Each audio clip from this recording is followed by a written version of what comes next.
Olá, a graça e a paz de Cristo Jesus seja com todos os nossos amados irmãos e amigos que nos assistem por este canal toda semana. Nós chegamos por fim à lição de número 6, propícia para esta semana, onde nos aproximamos do Dia das Mães. E a lição de número 6 fala justamente sobre o ministério das mulheres, as mulheres que ajudaram Jesus. Como é que Lucas interpreta a mulher? Não é? Como é que ele vê Jesus observando ou permitindo as mulheres fazerem parte do grupo de discípulos? Lição de número 6, proposta para 10 de maio de 2015.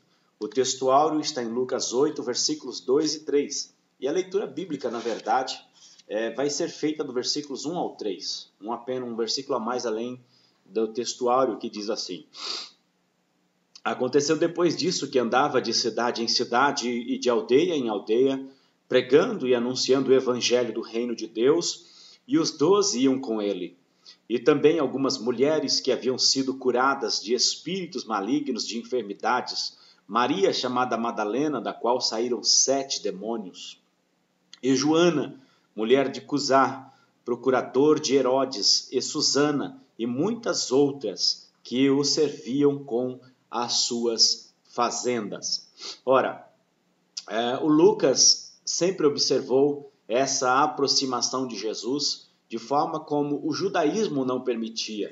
A cultura judaica, o sistema judaico-religioso tinha essas diferenciações onde Jesus está completamente diferenciado, permitindo então as mulheres no meio dos discípulos. As mulheres no meio dos discípulos. Nós percebemos isso. Jesus permite que as mulheres ajudem, não é? A palavra ajudar vem do latim, adjutare, não é? E significa, obviamente, dar ajuda, ou seja, prestar um favor a alguém. É o que diz, é o significado aí do latim, prestar um favor a alguém. Logo, podemos afirmar que prestar um favor é fazer um serviço a outro, não é? O substantivo serviço, do hebraico abodá e do grego diaconia, significa exatamente isso, serviço, não é? Isto é, prestação de um trabalho, quer seja de ordem secular, religioso ou espiritual, é o que diz Norman Champlin. Champlin lá no seu dicionário, ele fala justamente sobre isso. E nós encontramos então esse grupo de discípulos onde permite essa participação de mulheres. Quando falamos de discípulos, aí é permitido falar de mulheres também no meio desses discípulos. No grupo do judaísmo, isso não era permitido. Mulheres não participavam como discípulas, não é? E Jesus já permite as mulheres se aproximarem e prestarem um serviço, ou da palavra diaconia, não é? A mulher poderia prestar esse serviço, que do grego quer dizer diaconia. Nós não podemos confundir a questão de serviço como diaconisa. Nós não podemos compreender que isso era permitido, até porque em Atos dos Apóstolos, quando eles precisam constituir diáconos para o serviço da igreja, o quesito lá é que sejam varões, homens, não é? Então não foi permitido mulheres servirem no serviço diaconal, no diaconato, lá em Atos dos Apóstolos, quando eles foram escolhidos pela primeira vez. Então, a diaconia como serviço, a mulher sempre foi permitida. Pelo Cristo e pelos apóstolos, isso sempre foi permitido. Nós vamos ver inúmeros casos falando justamente sobre isso. Nós vamos ver. Mas nós devemos tomar muito cuidado justamente com essa ideia de tentar fazer da mulher uma diaconisa, não é? Atos 6,3 diz lá: Escolhei, pois, irmãos dentre vós 7 homens, varões. Então, devemos tomar cuidado aí com relação a isso. Isso não impede de Lucas ter visto as mulheres no serviço, servindo a Jesus. Nós vemos inúmeros casos com relação a isso. Jesus está além de tudo que existe lá no seu tempo, da religião, do sistema social político de seu povo. Ele permite as mulheres se aproximarem dele, não é? E um sistema tão fechado como era o judaísmo, já era uma revolução tudo isso que Jesus está fazendo, não é? Ele permitir essas mulheres se aproximarem ou se aproximar de mulheres, porque as mulheres eram vistas como objeto praticamente. E Jesus tira a mulher dessa zona de objeto, de coisa, ou da coisificação, né, se é que existe essa palavra, da coisificação da mulher, o sexo feminino, e faz delas gente, não é? A mulher é gente na companhia de Jesus. E Lucas percebe muito bem isto, não é? Jesus valorizou as mulheres. Também devemos mostrar a disposição de Isabel e Maria obedecer a Deus, não é? Nós vemos essa disposição, tanto Maria como Isabel, elas se permitem aí que se cumpra nelas o desejo de Deus, não é? Tomamos cuidado com o paganismo romano, que tenta colocar carga sobre isso, mas devemos tomar cuidado, porque às vezes, porque não queremos aproximar das doutrinas católicas com relação aos serviços de Maria e de Isabel, elas foram sim mulheres que se deram ao serviço de Deus, não é?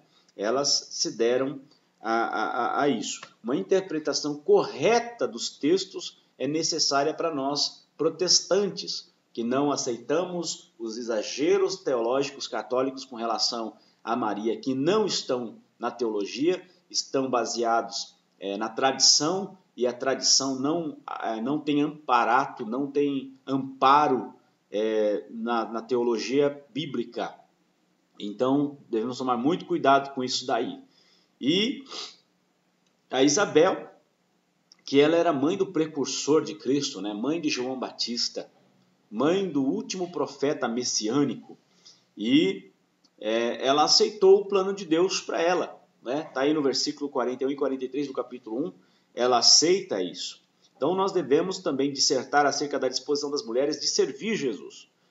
Não é? Mulheres com disposição para servir, mulheres servas, capítulo 4, versículo 39, e mulheres abnegadas, no capítulo 7, do 36 ao 50, nós vemos lá as mulheres abnegadas com relação ao perfume para os pés de Jesus. Tanto a irmã de Lázaro como essa mulher pecadora de Lucas 7 não são as mesmas mulheres, não é? Teologicamente isso não é possível, as regiões são diferentes e tal, e como são chamadas também. Então, elas tinham essa disposição.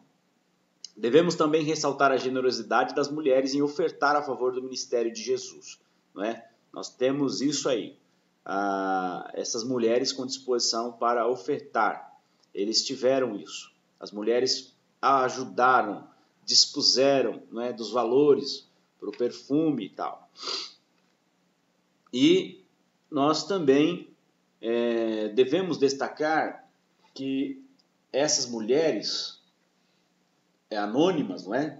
Que juntamente com as citadas acima serviam a Jesus com seus recursos próprios, participando ativamente das 3 fases do ministério público de Jesus, que iniciou na Galileia, não é?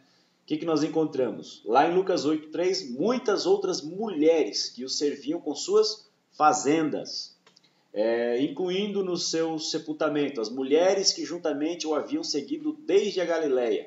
Lucas 23, versículos 49 e 55.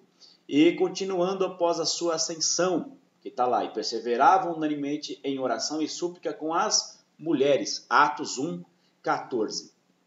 Nós encontramos também as mulheres que exerceram diaconia, não é? E aí uma tabela com os nomes dessas mulheres e as citações dos versículos. Romanos tem a maioria delas, não é? O apóstolo Paulo cita no versículo 1 e 2 a Febe, não é? Nossa irmã, qual serve na igreja que está em Cencreia, tem hospedado a muitos. Nos versículos 3 e 4, saudai a Priscila, meus cooperadores pela minha vida expuseram sua cabeça. Não é? Maria, no capítulo 16, versículo 6 de Romanos, saudai a Maria, que trabalhou muito por nós. Trífena, 16:12, saudai a Trífena, as quais trabalharam no Senhor. Trifosa, ou 16:12, Trifosa, as quais trabalham no Senhor. Pérside, no capítulo 6 e o versículo 12 de Romanos, saudai a amada Pérside, a qual muito trabalhou no Senhor. A mãe de Rufo, não é? Romanos 16:13, o sentimento do apóstolo Paulo para com ela era de filho para com a sua mãe.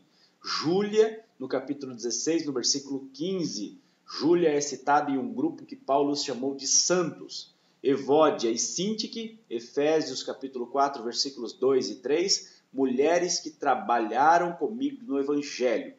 E Lloyd e Eunice, vó e mãe de Timóteo, não é? Eram pessoas crentes e que tinham uma fé não fingida. Então, nós encontramos muitas mulheres que prestaram serviço a Cristo, aos apóstolos, a Paulo, e eles reconheciam isto. Nós vivemos ainda num mundo muito que discrimina muito, discriminatório. Nós vivemos num sistema religioso ainda que tem muita discriminação. Nós devemos tomar muito cuidado com isso. Ao falar sobre a diaconisa, por exemplo, eu não estou discriminando a mulher nesse serviço. Estou apenas dizendo que, biblicamente, nós não encontramos. Não quer dizer que não aceitamos o trabalho da mulher na igreja. Nós a apoiamos, não é? Seria uma loucura dizer isso. Só que muitos antigos tentaram privar a mulher de trabalhar para o Senhor. E nós vemos uma grande loucura nisso. Nós, por exemplo, no nosso próprio ministério, que nós temos Secretaria de Missões, missionários enviados ao campo, nós começamos o nosso trabalho missionário com aquele primeiro missionário que foi enviado para Portugal, não é, que todos os pastores da Assembleia de Deus apoiaram, eu não lembro agora qual foi o ano, e depois nosso ministério ficou um período sem envio missionário para o estrangeiro. Logo que nós demos início novamente ao trabalho, inclusive um abraço para o nosso pastor Carlos Bernardes, que foi um dos pioneiros aqui com relação a esse tipo de trabalho, pelo apoio do nosso pastor Alfredo Reikdal, e ele enviou uma mulher. Foi uma mulher, a nossa primeira mulher enviada, não é? Após aquele que foi para Portugal, nosso primeiro trabalho foi uma mulher, a missionária Euridisneia, que foi para a Ilha do Fogo, em Cabo Verde. Inclusive, um abraço para toda a família da irmã Euridisneia, lá em Birigui. Deus abençoe. Então, Euridisneia era uma mulher e ela foi como missionária para o campo. Depois nós treinamos mais uma mulher que é a missionária Celeste Terezinha, que ainda está lá na África, que está em Guiné-Bissau, em Bissau, lá na Guiné. E ela já é uma jovem senhora, uma mulher abençoada, cheia do Espírito de Deus, está trabalhando lá. Depois foi treinada a missionária Francisca, que também foi para o México. E posterior a todas essas mulheres é que nós começamos então a enviar os homens, não é? Aí treinamos o Alex em Guarapari, no Espírito Santo, e assim começamos a trabalhar com os homens.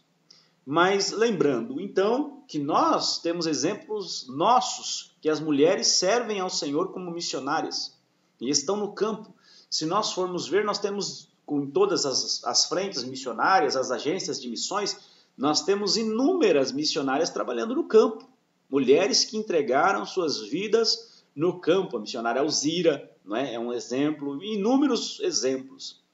E as mulheres dos pastores pioneiros que vieram ao Brasil da mesma forma, que serviram ao Senhor junto dos seus maridos e foram uma grande bênção para as Assembleias de Deus. Então nós não devemos negligenciar. Esse trabalho dessas mulheres não podem ser esquecidos por nós e não devem deixar de ser incentivados. Não é? As mulheres fazem um serviço a Deus, sim. Aquelas que ficam esperando por um reconhecimento ministerial, porque querem que seja reconhecido por carteirinha e que seja chamada de evangelista, de bispa, de pastora e tal, para fazer o trabalho, é pura falácia, não é? Não há nenhuma necessidade disso, porque nós temos inúmeras mulheres trabalhando para o Senhor sem nada disso, não é? Acabei de citar aqui inúmeros exemplos. Nós tivemos problemas lá em Guiné-Bissau, inclusive, que um pastor missionário lá não deixava os seus missionários se juntarem com o grupo que se reunia para oração e para meditação na palavra, para serem ministrados. Como eles estão sempre só servindo, precisavam se reunir para serem ministrados. E vejam a loucura. Ele era o único que tinha conseguido um programa de rádio em Guiné-Bissau. E ele levava jovens aqui do Brasil para trabalhar lá, para ajudar. E essas irmãs missionárias que estavam em Guiné-Bissau se reuniam uma vez por mês para serem ministradas. E esse pastor Nécio ia à rádio e no microfone da rádio abominava o trabalho feminino no campo, sendo que a maior parte dos missionários lá eram mulheres. E ele, o único que tinha um programa de rádio, abominava o trabalho feminino no campo missionário. Que loucura desse cidadão, não é? O Senhor Jesus permitiu, Lucas faz questão de mostrar isso, que Jesus dava essa abertura às mulheres, trazia a mulher à luz, tirava a mulher da escuridão, das trevas, do objeto, e trazia a mulher para o seu local de verdade, ocupar o lugar que realmente Deus deu à mulher, que é também como ser humano, como gente, como agente transformador em prol da causa do reino e do evangelho. As mulheres fazem muito pelo evangelho. As mulheres são construtoras da nação, são construtoras do mundo. Elas devem ter o nosso respeito. Portanto, um ótimo Dia das Mulheres a toda mulher. Que Deus continue abençoando a todas. E uma ótima aula aos nossos amados e queridos irmãos no próximo domingo. Que Deus abençoe em tudo, em nome do Senhor Jesus. Amém. Até a próxima. Tchau, tchau.